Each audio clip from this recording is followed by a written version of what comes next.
প্রধান উপদেষ্টার কাছে উপাচার্য ও উপ উপাচার্যের পদত্যাগ, ক্যাম্পাসে লেজুর বৃত্তির রাজনীতি নিষিদ্ধ সহ ৬ দাবি সম্মিলিত স্মারকলিপি জমা দিতে ঢাকার পথে খুলনা প্রকৌশল ও প্রযুক্তি বিশ্ববিদ্যালয় শিক্ষার্থীদের একটি প্রতিনিধি দল।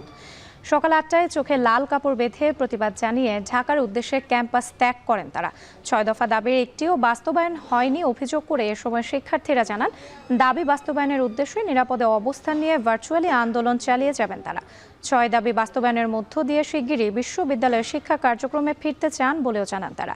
এর আগে গেল ১৮ ফেব্রুয়ারি বিকেলে ক্যাম্পাসের রাজনীতি নিষিদ্ধের দাবিতে বিক্ষোভ করা শিক্ষার্থীদের সাথে ছাত্রদল ও যুবদলের নেতাকর্মীদের সংঘর্ষ হয়।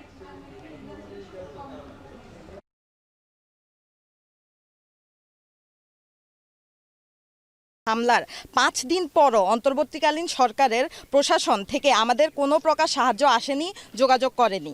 আমাদের স্মারকলিপি নিয়ে প্রধান উপদেষ্টা বরাবর যাচ্ছি যে আমরা যতদিন আমাদের না দাবি পূরণ হচ্ছে আমরা ক্যাম্পাসে ফিরে আসব না। প্রশাসন আমাদের সুরক্ষার কোনো ব্যবস্থা নিচ্ছে ততদিন আমরা এখানে ফিরে আসব না এবং বাকি কার্যক্রম আমাদের অনলাইনে চলবে।